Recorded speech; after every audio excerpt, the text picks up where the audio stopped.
Tere! Tegelikult meie kursuse kava järgi peaksin ma teile tänases tunnis rääkima tulevikuametitest. Plaan oli selline sügisel. Aga kuna nüüd järgmised tunnid, mis tulevad Dan Bogdanovi ja Kaimar Karuga, juhtus nii, et ka seal on meil tegelikult natuke seda tulevikuametite teemat sees. Ja vahepeal on tekkinud üks suur ja oluline teema, millest ma tahan selles kursuses eraldi tunnist rääkida, siis ma väga loodan, et te annate mulle andeks sellise muudatuse. Ja räägime täna siis infosõjast. Infosõda on teema, mis on kestnud tegelikult ju pikalt. See ei ole üldse siin 24. veebruari teema, vaid viimaste aastate teema ning eks sellest on meil ka juttu olnud varasematest loengutest. Aga toome selle teadmise nüüd kokku korraks. Ehk siis, kui rääkida infosõjast, et mis on infosõda? Et esmalt on ta psühholoogiline mõjutamine läbi info. Kui te mäletate seda seal Liini raamatu kokkuvõtet, mida ma teile tegin, kuidas erinevad mõjustamispsühholoogia taktikaid annab kasutada internetis, siis see on väga suur osa näiteks infosõjast. Kindlasti on eesmärgiks tekitada vaenlases segadust ja vähendada moraali. Et kui me räägime kõik see valeinfo näiteks, kui te mäletate seda webinaari, kus mitmed erinevad inimesed arutasid valeinfo üle, siis kogu valeinfo mõte on samuti ju see moraali vähendamine ja selline endale soovitud narratiivi loomine. Et see läheb natuke sinna ajakirjanduse moodulisse, kus rääkisime, kuidas ajakirjandust räägib lugu, edastab sõnumeid ja tegelikult infosõda on lihtsalt endale soovitud loo jutustamine, isegi kui selleks kasutatakse valeinfot. Ja infosõda toimus enne interneti, et ärge kunagi öelge, et infosõda on midagi, mis on seotud internetiga, sest juba Sun Tzu või Sun Tzu, see erinevates kohtades on ta nimi erinev, ehk kuulus Hiina väepealik, kes on kirjutanud raamatu Sõjakunst, kirjutas oma raamatus nii, et sõjakunsti praktikas on kõige parem hõivata vaenlase maa tervikuna ja kahjustamatult. Ehk mitte minna relvadega peale, aga mõelda, kuidas seda kõige targemini teha. Et siit järeldub, et kõigis lahingus võidelda ja võita ei ole ülim kunst. Taaskord, et ei ole vaja minna alati sõjaväega peale, vaid mõnikord võib-olla on kunst teha seda teistmoodi. Ja ülim kunst on murda vaenlase vastupanu võitlusesse astumata. Ja siin ta muidugi peab võitlus silmas kui füüsilist, relvad, mehed, tol ajal tanke ei olnud, kuna see oli enne meie aja arvamist. Aga info on olnud läbi ajaloo üks meetod sõja pidamiseks. Lihtsalt interneti tulek on nüüd andnud sellele relvale tohutud mõõtmed. Et teda annab kasutada viisidel, mida Sun Tzu poleks ettegi kujutanud. Ja kui me räägime edukatest infosõdadest, siis Venemaa on ju olnud juba aastaid selles väga edukas, et Putini toetus Trumpile häkkides nii-öelda mõned Clintoni emailid, luues valeinfo narratiiv ja kõik muu aitas Trumpil võimule tulla, et vähemalt niimoodi on mitmed analüüsid näidanud. Samuti, kui me räägime Covidi teemast, et eks see on ka väga suures osas olnud Venemaale nii-öelda segaduse tekitamine läänes, pluss siis boonuseks on see, et ta on töötanud sisse infokanalid, millega me oleme praegu väga hädas, kuna teatud hulk inimesi lääne ühiskonnas peab neid infokanaleid nüüd usaldusväärseteks ja viimastel nädalatel, viimane kuu aega, kuna te näete seda videot, siis päeviku järgi umbes siis, kui kuu aega on see sõda kestnud või äkki on selleks ajaks läbi saanud, ma ju ei tea, kõik muutub nii kiiresti. Igatahes, et sellega on probleeme ja mingil maal kahtlustatakse ka Brexitis, et Vene trollid olid abiks, aga seal nagu otseseid tõestusi ei ole. Aga kõik see süsteem, kuidas rahvast nii-öelda barrikaadidele ajati, oli ka väga sarnane sellele, mis infosõda tavaliselt kipub ühiskonnas tegema. Ja kui me räägimegi näiteks Covidi narratiivist, et kes meist mäletab, et meil oli hiljuti üks suur probleem nimega Covid, siis mis see narratiiv oli ju narratiiv, et see on vandenõu, et see on keegi on selle haiguse loonud, et Bill Gates või mis iganes, keegi tegi, et või ei ole haigust olemas ja see on lihtsalt meie kontrollimiseks. Samuti väga tugevalt söödeti sisse teatud inimhulkadele see, et peavoolumeedia valetab. Me ei saa uskuda seda, mida ametlik ajakirjandus on, kuna ka need on kontrollitud, ma ei tea, mingite kõrgemate jõudude poolt või mis iganes. I have no idea. Poliitikud tahavad kontrolli võtta. Vot see narratiiv on hea, kuna poliitikud tahavad alati kontrolli võtta. Et öeldakse, et võim korrumpeerib ja absoluutne võim alati on ju, et jah, aga kindlasti ei loonud lääne poliitikud Covidit selleks, et kontrolli suurendada, kuigi mõnes riigis kasutasid poliitikud ära olukorda, et seda kontrolli võtta. Selles ma ei saa vastu vaielda. Inimõiguste piiramine. Et siin, kui te nüüd mäletate, et see õigus ja me rääkisime just sõnavabaduse juures, vist kui ka Lavly Perlinguga oli meil tund. Et mis on meie õigused ja kus meie õigused lõpevad, et meie õigused lõpevad seal, kus teiste õigused algavad. Et meie käitumine on vaba senikaua, kuni me oma käitumisega keda kohtu ei pane, on ju.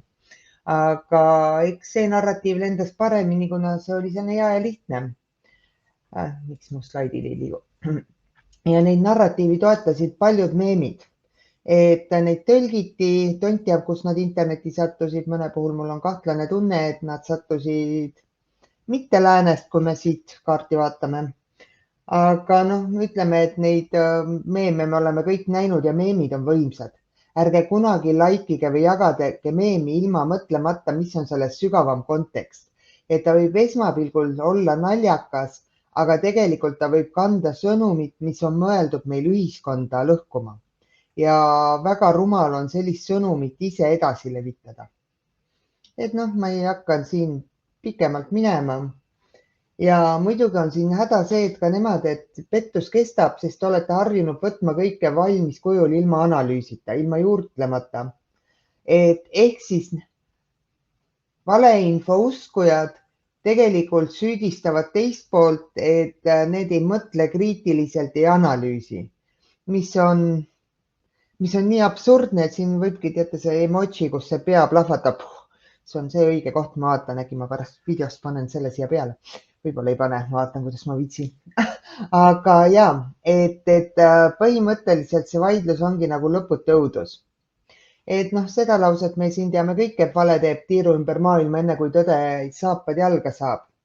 Et see oli ka, et kui te ei lugenud too moment, kui oli võimalik boonuspunkti saada selle Pratchetti raamatu Tõde eest, siis nüüd selles infosõja kontekstis ma soovitan ka see raamat läbi lugeda.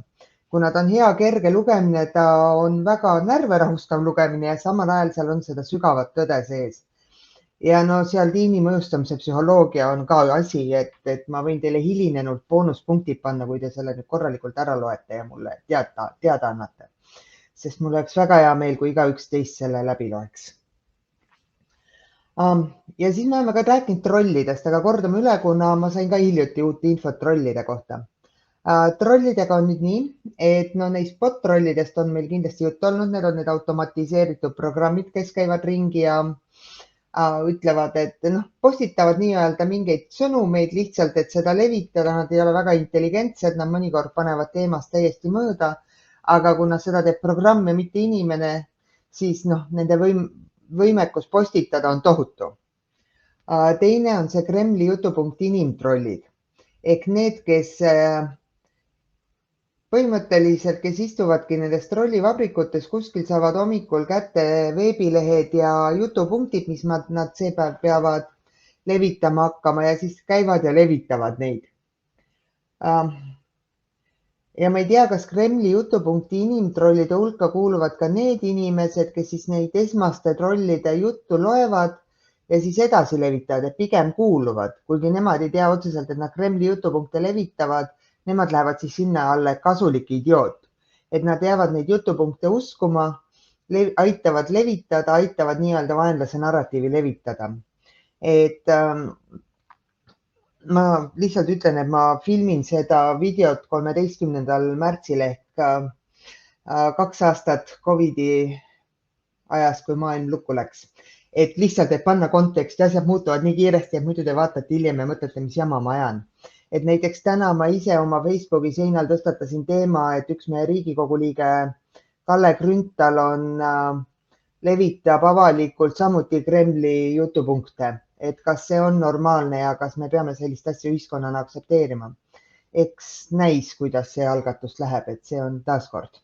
Et kui teie seal videot näete, siis te võib-olla juba teate. Siis on merilõvitajad.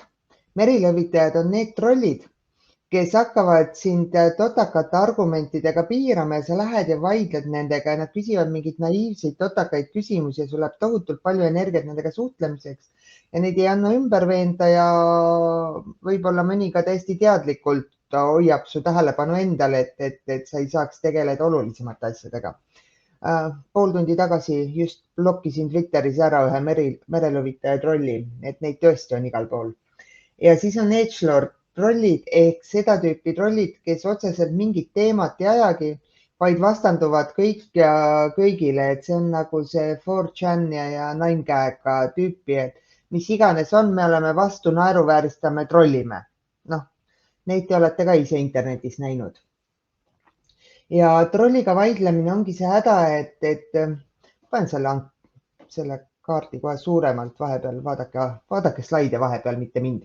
Et põhimõtteliselt, et sa ei saa taga vaielda, kuna ta ütleb mingi lollaka argumendi. Sa põhjendad, selgitad kõike ja siis ütled, aga ma ikkagi ei usu sind. Ehk siis tema ümberrääkimise energia on nii suur ja temal selle oma sõnumi juurde jäämise energia on nii väike, et see lihtsalt on selline asümmeetriline energiakogus, mis ei ole hea. Ja kui me nüüd, ma vaatan, kas ma saan siia väike. Nii, okei, paneme nii. Aga kui me 23. veebruaril infosõja osas võisime eeldada, et Vene on väga tugev infosõjas, sest olgem ausad, ta on enda trollide abil suutnud USA presidendivalimisi mõjutada, kogu maailmas sekitada seost Covidiga seoses on ju, teinud igasuguseid küberrünnakuid, kätte saanud USA presidendi kandidaadi e-postid ja kõik muu, ehk siis, et on väga tugev infosõjas. Ja samuti tundus, et lääne ühiskond on väga lõhestunud kõigist neist pandeemia ajal tekkinud vastuoludest. Aga mis siis juhtus? Et meenutame, sellest on nüüd juba, kuidas need mõned nädalad tunduvad nagu igavik, ma ei tea, ausalt ei tea, aga nad tunduvad, on ju. 24. kui Venemaa ründas Seetavi hakkas vägesid vist sisse viima juba natuke enne, siis esimene asi, mis oli nagu väga läks laiali ja mis oli väga mõjuv, oli Zelenski pöördumine Vene inimeste poolt. Et ta ei pöördunud kui riigijuht oma inimeste poole või venelaste poole või maailma poole. Ta lihtsalt tegi sellise väga mõjusa etteaste, et pöörduda Vene inimeste poole kui Ukraina kodanike, et pöördun Vene kodanike poole. Ja teine asi, mis sel päeval ka kindlasti maailmas väga palju tähelepanu said, olid meeleavaldused Venemaal, kuna see oli ka väga paljudele inimestele šokk. Ja kuna Venemaa kohe alguses ei suutnud või ei tahtnud või ma ei saagi täpselt aru oma narratiivi, nad igastest looma ei suutnud hakata välismeedias, siis läks asi ainult nende jaoks hullemaks. Sest 25. veebruaril oli kurikuulus lause Ussisaare kaitsjatelt, millest on saanud selle sõja lahinguhüüd. Ma ei hakka seda kordama, me oleme ikkagi koolitunnis, aga me kõik teame, mis see oli. Ja see kõitis kogu auditooriumi, et kui oli vaja mingit lihtsat sõnumit, mille taha inimesed koondada, siis mulle ei meeldi ropendamine, ma ütlen ausalt, mulle ei meeldi ropendamine, aga see oli võimas. Selle sõnumi taha suutsid kõik minna, sinna hakkasid tekkima meemid, sinna hakkasid tekkima naljad, kõike. Mis siis edasi juhtus? 26. tuli tsitaat, et võitlus on see siin, et ma ei vaja küüti, ma vajan relvi. Tegelikult võib-olla ta sõna-sõnalt täpselt seda ei ütelnud selleks, et seda pole kinnitatud, et see võis pigem olla kokkuvõte tema vestlusest USA-ga, aga see lause läks levima ja see on teine asi. mis kindlasti tõi kokku kõik maailma inimesed Ukraina heaks. Hakati levitama Ukraina infot, hakati koos mõtlema, kuidas Venemaal, kuidas ise osaleda selles infosõjas, sest infosõjas pole ju piire. Et kui me näiteks mõtleme siin, siin ka, et tulidki need meeleavaldused tänavale, et ma ise näiteks olin samuti Vabaduse platsil, ja see oli võimas, see oli tõsiselt võimas üritus ja see oli selline, ta oli nii ühtne, et sellist ühtsust tunda selle massiga, et seda tunnet on harva. Ja eks see ühtsus tõigi kaasa, et tuli ka anonüümast kokku, tõid kokku häkkerid, hakkasid ründama erinevaid Vene veebilehti, andmebaase, telekanaleid. Eks infosõjas ei saa midagi uskuda, aga kui anonüümus on teinud 10% sellest, mida ta väidab, et ta on teinud, siis see on päris palju pahandust, mis nad on teinud. Muidugi siinkohas taas, olles õpetaja, ütlen, et ärge minge liiga suure hooga anonüümuse võrguga kuidagi liituma, sest me ei tea, kes on anonüümuse võrgus. Küberkuritegevus on langenud viimastel nädalatel. Osaliselt võib-olla sellepärast, et Venemaalt tulev küberkuritegevus on langenud, et nad tegelevad sõjaga. Aga teiselt poolt võib ka see olla, et need inimesed, kes tavaliselt skämmivad, petavad, kõik need petuskeemid, millest on ka juttu meil siin kursusel, me oleme juba kõigest rääkinud kursusel, miks ma seda kõike kordan. Aga anyway, et põhimõtteliselt need samad inimesed läksid praegu Ukrainale appi, sest see, et ma vabal ajal skämmin inimesi rahast tühjaks, ei takista mind suure ebaõigluse korral ka hästi käitumast. Aga pärast ma lähen tagasi ja kui me laeme neid programme ja asju, mis seal on ja me täpselt ei ole väga tehniliselt taibukad, võib tekkida oht, et me anname küll praegu oma arvuti nii-öelda hea eesmärgi kasutusse, aga kohe, kui see Ukraina sõda nüüd laheneb või on lahenenud, ma ütlen, nii raske on teha 2 nädalat ette videot, et siis võib teie arvutile ligipääs olla mõnel inimesel, kes tavapäevadel ei tegele väga eetiliste asjadega. Aga jaa, siis tuli ju see, et kus neid Google review'si pandi, kus kõik Vene kohad pandi Google review'sid ja siis ma tean, et Leedu mingid Eurovisiooni lauljad ja poliitikud tegid Tinderisse kontosi ja sättisid enda asukoha põhimõtteliselt Venemaale mingisse kohta ja hakkasid seal infot levitama. Ehk siis see tegelikult oli absurdne, kui erinevates kanalites kõik läks, et venelane ei saanud kuhugi minna ilma, et oleks. Aga siinkohas säilitame tähelepanu. Jah, selles sõjas ei ole vaja pikalt mõelda, et kumb on hea, kumb on paha. See on väga mustvalge olukord, mis toimub. Üks on sõjakuritegija agressor, teine on kannataja. Ja siin ongi see, et jah, aga lugusid loovad mõlemad. Et mõlemad osalevad infosõjas ja üritavad luua oma lugu. Ukraina lugu ongi olnud see, et see oli ebaõiglane rünnak. Ukraina ei teinud mitte midagi provotseerida Venemaad. Kõik need jutud, et neil on mingid kuradi laborid või et nad tahtsid Valgevenet rünnata või et neil on tuuma, kõik see on absurd. See kõik on absurd, see on Vene meedia propaganda ja vale, puhas vale. Siin ei ole vaja argumenteerida, see on puhas vale. Jah, neil olid laborid, meil on ka laborid. Igas riigis, kes tegeleb teadusega, on laborid, aga labori omamine riigis ei ole kindlasti põhjus selle riigi ründamiseks, et näed, tegelevad teadusega. Siis see Taaveti ja Koljati vastasseis, et suur Venemaa, väike Ukraina, see on kindlasti narratiiv, mida nad on püüdnud ka hoida ja luua, et hoida tähelepanu. See on normaalne, sest ega meie tähelepanu on nagu kuldkalal, 5 sekundit ja see on läinud. See, et Ukraina on suutnud nädalaid maailma tähelepanu endal hoida, see on väga suur töö, mida sealne kommunikatsioonistaap on teinud ja ma imetlen neid, ausalt ma imetlen neid. Et ma tahaks nende õpipoisiks minna. Siis ka see narratiiv, et nad kaitsevad kogu maailma demokraatiat. Ehk siis, et see, mis toimub Ukrainas, mõjutab kogu läänt ja see on õige, eriti kui sa elad Baltikumis. Aga nad on selle kindlasti väga hästi välja toonud nii visuaalide, sõnumite, kõige muuga. Ja kindlasti see, et Vene sõjavägi on naeruväärne, et kui 23 kõik arvasid, et Venemaa oli suutnud jätta nii-öelda mulje, et Vene sõjavägi on võitmatu, kõige kallimad relvad, kõik muu, siis nüüd, kus kõik on näinud traktoriste Vene tankidega kuhugi metsa poole rallimas ja ja noh, kõike muud, siis Vene sõjavägi ei tundu enam hirmutav ja naeruvääristamine on alati väga hea selline tehnika, sest asja, mille üle sa naerad, on tunduvalt raskem karta kui asja, mis ei aja sind naerma. Et see on nüüd Ukraina lugu ehk narratiiv. Narratiiv ei ole paha ega hea, ta on lihtsalt lugu või nagu selline stsenaarium, mida püüakse rääkida. Ja Ukraina inimeste uskumatu vaprus, et kõik need, kuidas nad üritavad ilma relvadeta tanke peatada või nad seal okupeeritud linnades lähevad lippudega tänavale, kui kuulevad, et Venemaa toob Krimmist mingi bussitäie inimesi kohale, et filmida nii-öelda propagandaklippi, et kuidas kõik tervitavad sõjaväelasi. Ja siis nad läksid sinna Ukraina lippudega selja taha, on ju. Või siis see tüüp, kes sigaret on ju suunurgas nagu nuubagadiil ja mingi miin näpus jalutab metsa alla, et see tee pealt ära viia, et see ei teeks nagu Ukraina vägedele kuidagi kahju. Noh, ei, neil ongi uskumatult. Neil on inimesed hullud, aga kõige positiivsemas mõttes hullud. Kõige positiivsemas.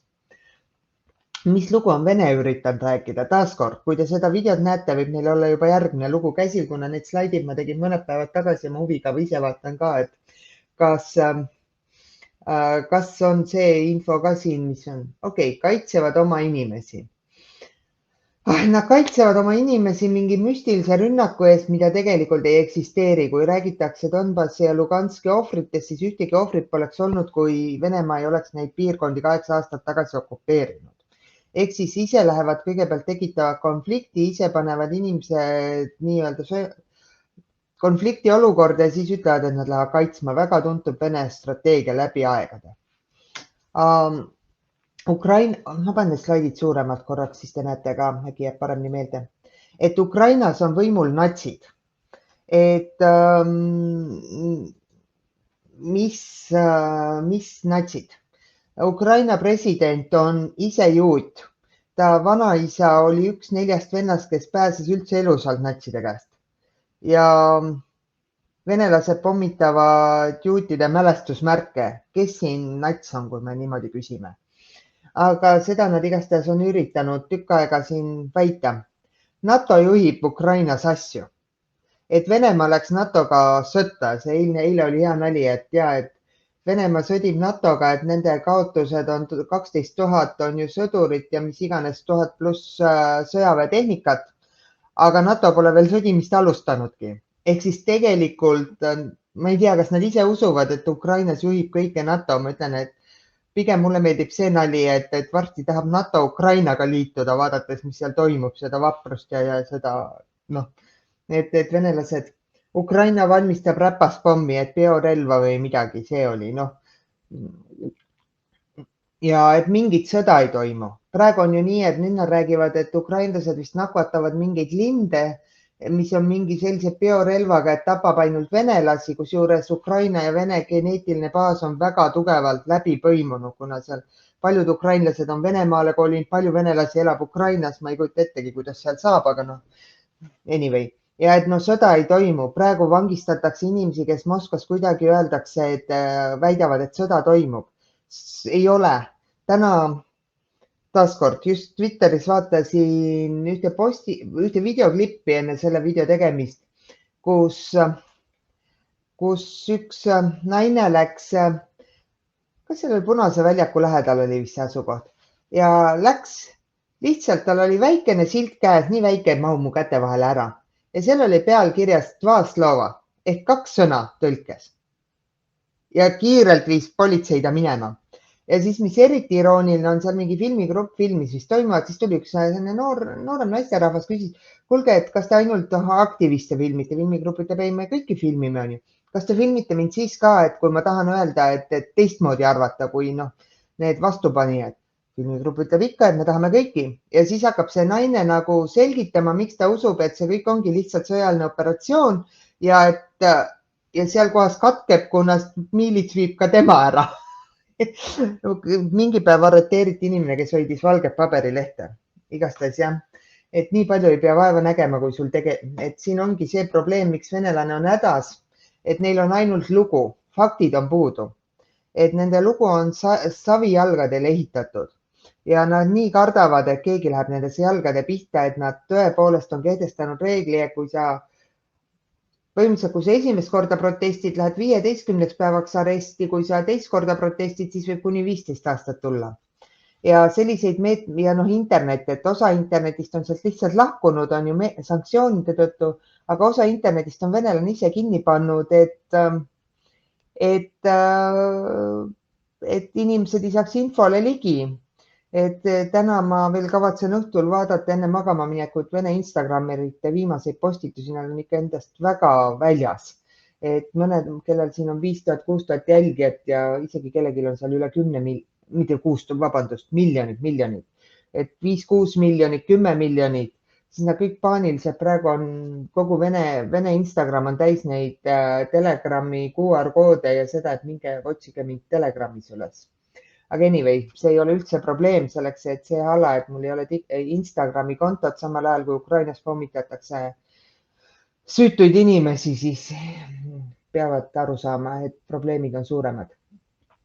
Aga nüüd ongi küsimus, et mida Venemaa nüüd infosõjas veel teha saaks. Et nende kõige olulisem asi praegu on murda lääne ühtsus. Et leida teemasid, kus lääne ühtsus ei hoia enam, tekivad erinevad arvamused, inimesed lähevad omavahel vaidlema ja siis me unustame ära, et mis on päris probleem. Näiteks see NATO sekkumise teema. See on mu enda jaoks ka raskem, kuna eks ise tahaks ka, et NATO sekkuks. Eks seal kindlasti on poliitilist kemplust, eks seal on strateegiat, seal on palju põhjuseid taga, aga mul pole mõtet sellel teemal praegu sõna võtta, kuna minu sõna sotsiaalmeedias Intel ei mõjuta tegelikult väga NATO tegevust, aga see aitab kaasa tuua rohkem pingeid minu, mu sõprade, ütleme, kontaktide võrgustiku vahel ja see on ainult võit Putini jaoks ja ma keeldun talle ühtegi võitu andmast. Samuti näiteks siin just mõned päevad tagasi Tartu Ülikool ütles, et nad ei võta vastu Vene ja Valgevene tudengeid ja kohe läks lahti see arutelu, et aga äkki ikka, et on ju need tudengid, kes ei ole nõus režiimi ja kõige muuga. Et seal on ka paar lihtsat argumenti. Esimene argument on see, jah, ma olen täiesti valmis teiega pikemalt või kes iganes tahab arutlema selle üle, et kuidas need meetmed täpselt sõnastada, kohe kui Vene sõjavägi on tagasi Venemaal. Nii kaua, kuni toimub süütute inimeste pommitamine, pommitatakse haiglaid, vägistatakse inimesi, siis nii kaua mina ei vaidle peenhäälestuse teemal, sest see viib ainsalt oluliselt teemalt tähelepanu kõrvale. Ehk siis praegu ongi, samuti täna oli see, et sõnavabaduse, kas Riigikogu liige võib ajada täieliku, nüüd on see koht, kus me ütleme piiks suust välja ja et kas ikka on see, ma võin sõnavabaduse teemadel ka nii palju jaurata, kui vaja kohe, kui Vene sõjavägi on Venemaal. Kuni Vene sõjavägi ei ole Venemaal, siis ma tegin endal Facebookis kohe postituse, kus ma just üritasin seal luua see narratiivi, et on haamriaeg. Ehk praegu me ei saa tegeleda peenhäälestusega, me ei saa mõelda, kuidas on tark tegutseda. Me peame lajatama majandussanktsioonide keeldudega, me peame praegusel hetkel tühistama kahjuks ära ka need Vene inimesed, kes võib-olla tegelikult Putini režiimi vastu võitlevad, aga me saame seda mõelda kohe, kui Vene sõjavägi on tagasi Venemaal, et äkki me neid inimesi ikkagi laseme kuidagi või mis iganes. Aga me ei saa seda mõelda sel ajal, kui tsiviilohvreid on sõjas rohkem, kui sõdureid on Ukrainas surma saanud. See ei ole see aeg. Ja siis eks neid vandenõuteooriaid levib, ma ütlengi need totakad laboriteooriad, mida see Grünthal seal jauras on ju. Kes selle sõja taga on, mingi uue maailmakorra, mis iganes jama on, kui tahate, ma ütlen, et kui tunnete, et te vajate seda arutelu, siis ma luban, teeme Zoomi, võime kõik koos istuda üks õhtu siin koos Zoomis, igaüks võib kõik jaburad teooriad lauale panna, aga siis, kui Vene sõjavägi on tagasi Venemaal. See on ainukene hetk, kui ma olen nõus minema nende teemade peale. Ja samuti siin on ka see, et see whataboutism ehk näidata, et teised teid ka, et näiteks USA tegevus Lähis-Idas, aga nemad käisid ka seal. Mis Jeemenis toimub, mis seal toimub? Jah, maailmas on palju ebaõiglust, kindlasti on veel palju ruumi arenemiseks inimkonnal, aga nüüd ja täna toimub sõda Ukrainas ja me ei räägi Jeemenist, Lähis-Idast ega ühestki muust jamast, enne kui Vene sõjavägi on Venemaal. Ehk püüdke ka seda joont hoida, et kui te näete, et diskussioon hakkab laiali minema, siis öelge, jah, sellest tuleb rääkida, aga siis, kui Vene sõjavägi on Venemaal. On ju, soovitavad ka siis, kui Putin on Haagis või ämbris või kotil, noh kuskil, kus mitte võimul, okei. Et nii. Ehk siis jah, ja kui te vaatate ka praegu neid meeme, et igasugused sellised kahtlased meemid, need tegelikult aitavadki, et see võib küll tunduda, et jah, et ei, ma olen nõus. Ega ühiskond on keeruline koht, ma olen teile üritanud terve õppeaasta rääkida, et ühiskond on keeruline koht, on ju, ja mina räägin ainult infoühiskonnast, kui me läheks veel majanduspoliitika, kõik see, see on keeruline, aga see on taaskord, ärme laseme praegu, et see sõda on lihtne, see sõda on hea ja halva vahel, ärme laseme sellelt tähelepanu kõrvale. Kui keegi tuleb ütlema, et nüüd, kuna koroona hakkas ära minema, et nüüd mõeldi sõda välja, siis tõsiselt, las inimene läheb, jalutab, tuulutab pead, ülekuumenenud. Samuti, eks on olnud siin neid poliitikuid teisigi, kui see Grünthal, kellega ma praegu kätsin, et näitab Putini inimlikkust. Kuidas kurat saab keegi öelda, et sõda näitab Putini inimlikkust? Õnneks see inimene ei ole enam Isamaa liige, aga tol hetkel oli. Samuti on siin mingi viu kampaaniaid tõmmatakse üle, et näiteks Monika Helme mingi hetk hakkas jaurama sel teemal, et Stenbocki maja reklaamib Reformierakonna värve. Ausalt, ma olen muidu väga, te teate, ma poliitikat jälgin ja ma ise olen valimistel kandideerinud ja kõik, aga isegi minul ei tulnud selle postituseni välja mõtet pähe, et oi, Ukraina lipuvärvid on kuidagi, et et see bränding, ma ei mõelnud selle peale. Minu jaoks on viimased praegusel hetkel siis 17 päeva olnud kollane sinine tähendanud Ukrainat. Ma ei mõtle sisepoliitikale, ma ei mõtle. Praegu on oluline see, mis Ukrainas on. Ja siis hakkab jaurama, endal on sinikollane kostüüm seljas. See postitus on ka maha läinud, sellega sai ka nalja. Ma on üldse, seepäev ma vabandan, et mul eelmine moodul läks teie tööde parandamise ja tagasisidega aega, kuna ma olen lihtsalt käinud mööda internetti, üritanud diskussiooni hoida nagu mõõdukal tasemel, valeinfot üles leida, loonud erinevaid materjale, teinud mingi, et mul, jah, ma vabandan, aga eks see ei ole vabandust, lihtsalt aeg on selline. Samuti kui üks valeinfokild, mis on seal hästi totakas, aga jube hästi levib, on see, et oi, aga ukrainlased hoopis värvivad ennast, et see on filmilõiked.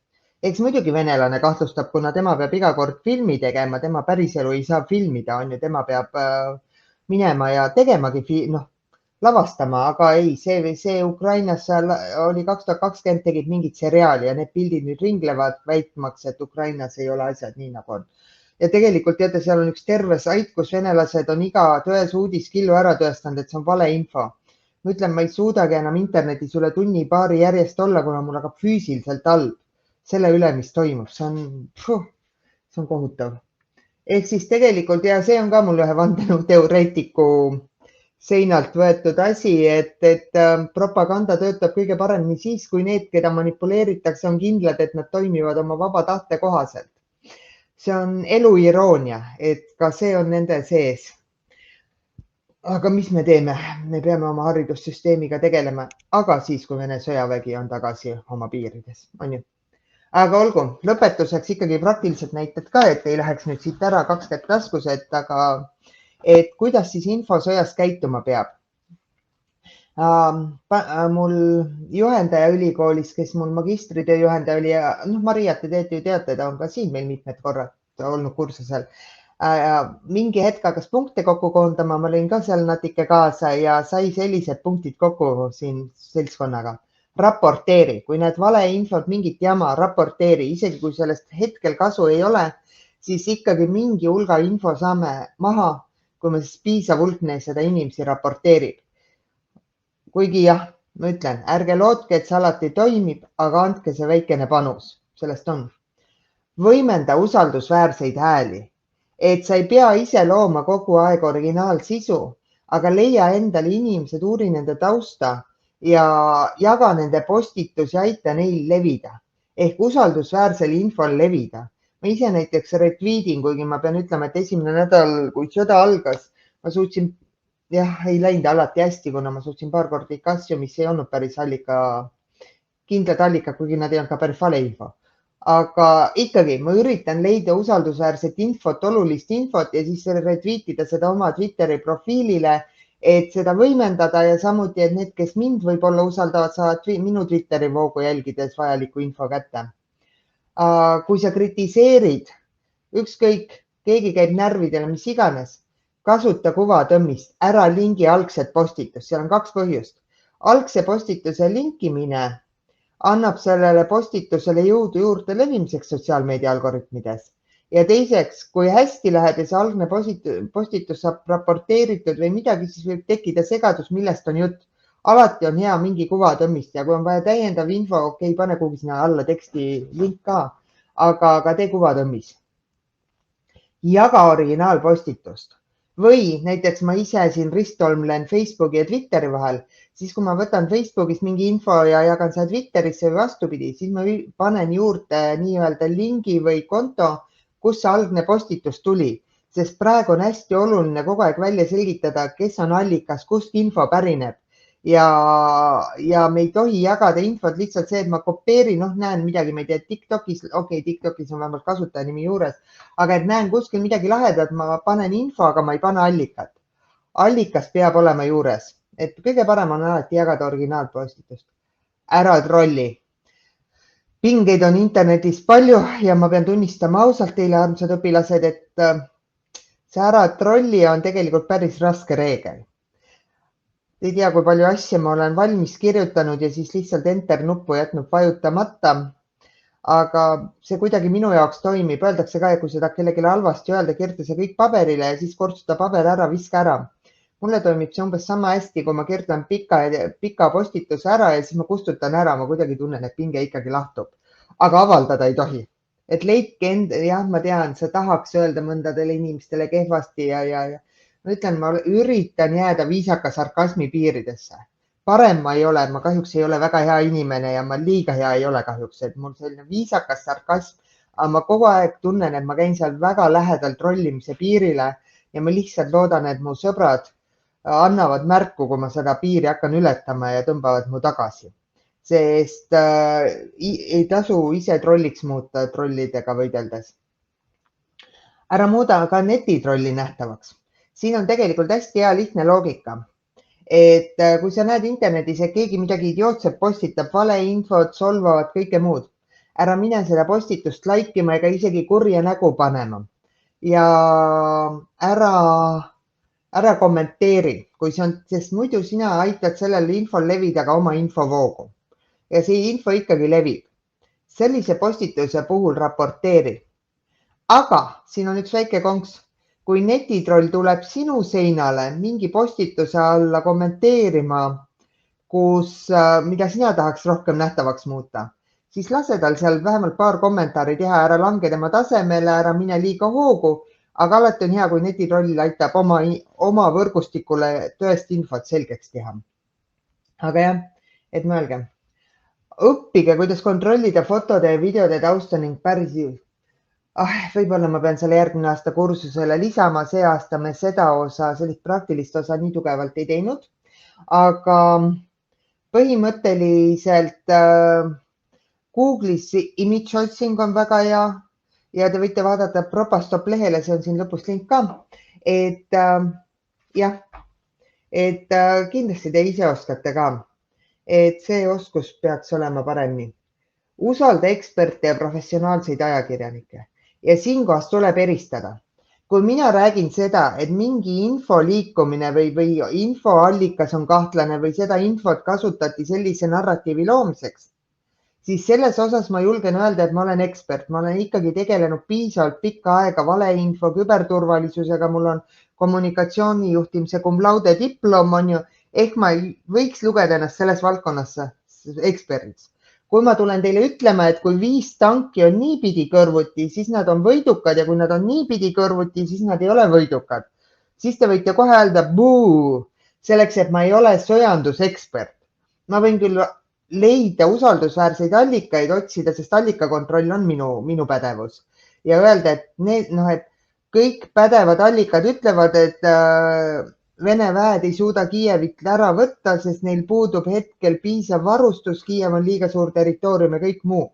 Aga seda ei mõelnud mina ise satelliidipilti vaadates välja, vaid teisi refereerides ja ma väga siiralt loodan, et 2 nädala pärast, kui te vaatate, siis see on ikka veel tõene info, sest nagu ma ütlen, täna on 13. märts ja ma tean, päevaga võivad asjad muutuda väga palju. Ära jaga infot, mis võib lahingutes osalevad inimesed ohtu seada. Et teil suure tõenäosusega seda ei ole, aga siin on olnud olukordi, kus mingid USA senaatorid näiteks hirmus valu oli Zoomi kohtumise ajal jagada infot, et meil on praegu Zoom Zelenskiga. Kurat, 300 mõrvarit mõttab kuskil Kiievi lähistel ringi, et Zelenski maha lüüa on ju Putini käsul. Ja muidugi on meil vaja talle teada anda, et nüüd järgmised tund aega istub Zelenski ühes punktis, see on internetiga punkt, seal on valged seinad ja piltide pealt saab tihti veel asju välja võtta. Ehk siis me ei anna infot välja, et mõelge ka, õnneks teil ei ole, aga see võib olla tulevikus. Ma väga loodan, et teil ei lähe seda infot tulevikus vaja. Loodma peab. Nii, tee infomäsus pause. See on nüüd see peatükk, et Kingsepp käib paljajalu.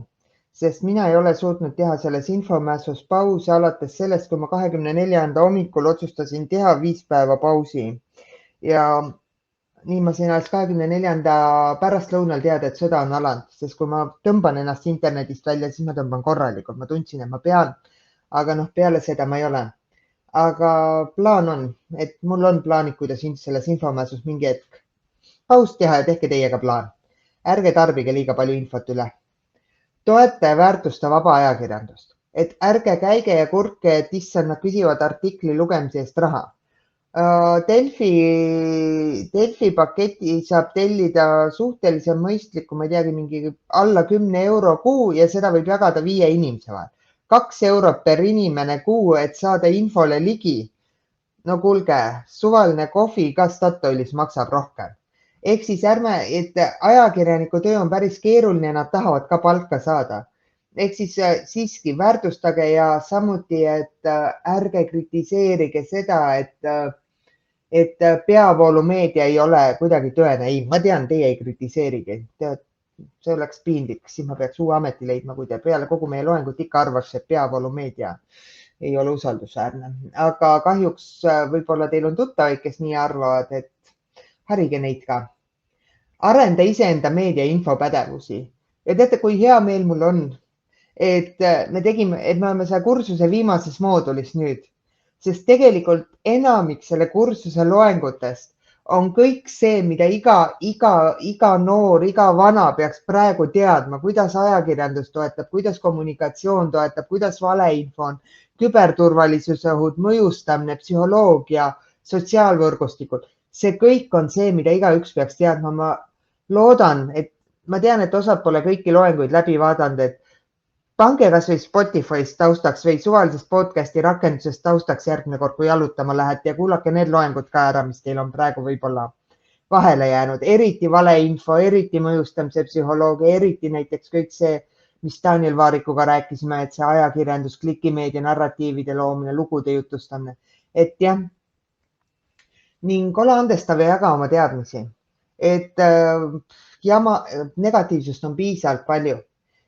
Võtame eelduse, et inimesed ei taha olla pahad, inimesed ei taha töötada Putini heaks ja üritame neile selgitada, miks mingi asi võib olla ikkagi Putini heaks töötamine. Ja ärme kohe hakkame neid risti lööma, vaid teeme selgitustööd. On ju? Sest väga paljud inimesed on väga segaduses ja nemad ei ole seda kõiki infot saanud, mis teie. Nii, ja ära levita valeinfot ja uskuge mind, kui muidu ma olen suutnud hoida üsna vähe, et võib-olla aastas korra 2 kogemata lipsab sisse mingi asi, mille puhul pärast tuleb välja, et allikast on täiesti usaldusväärne. Siis sõja esimesel nädalal ma jagasin peaaegu iga päev mingi killu, mille puhul pärast tuli välja, et kas ei olnud tõene või see oli rohkem selline wishful thinking või mis iganes. Et kontrollige allikaid, ärge jagage, praegu tuleb mõelda iga kord enne, kui jaga nuppu vajutad. Ja lõpetuseks ma panen nüüd selle slaidi jälle korraks suuremaks, nii. Ja, et kriis.ee kui teil on vaja Ukraina pagulaste või enda või mingit infot, siis kriisi lehel on väga hästi kõik kokku tõmmatud ja samuti on seal see info, see ABC, see on ka mul Twitteri päises, Facebooki päises, võite alla laadida, endale panna, mis iganes. Kui tahate head teha, tehke seda lehe ukrainaheaks.ee kaudu, kuna neid skämm-kampaaniaid järjest rohkem tuleb. Et võtke ametlikud kanalid. Kui te tunnete, et teil vaimne tervis sellest kõiges hullumajas kannatab, siis minge peaasi.ee, seal on väga head artiklid, kõik muu. Targalt internetis lehelt on kokku koondatud erinevad materjalid infosõja ja kõige muuga, kuigi ma ütlen, et slaidid ma tegelikult tegin ühe õpetajate koolituse jaoks ja teie puhul ma arvan, et jah, et kui tahate, seal on kindlasti palju huvitavat asja ja samuti ma soovitan minna lugeda Propastopi. See on väga põnev. Ja kui midagi on küsimusi, asju Discordis võime arutada, helistage mulle täiesti rahulikult, kui tekib küsimusi. Twitteri voogu võite jälgida, on ju. Aga jah, et see tänane tund tuli siis selline, et püsige valvsad, püsige terved ja meil on selles moodulis veel 2 tundi ja need ei ole sõjateemadel. Et ühes tunnis räägin ma Dan Bogdanoviga tulevikutehnoloogiatest, seal on väga põnevaid arutelusid meil, mul on need kõik lindistatud juba. Ja teises tunnis ma räägin Kaimar Karuga tulevikuühiskonnast, et me veidikene mõtleme, mis tulevikuühiskond, kuidas ta võib muutuda, mis protsessid, kõik muu. Ja peale seda ongi kokkuvõttev loeng ja meie reis saab läbi siin. Aga okei, kuulge, et Schoolabist leiate siis ülesande, mis tuleb teha, et seekord tuleb ülesanne praktiline, ma võin ette hoiatada, okei? Tšau!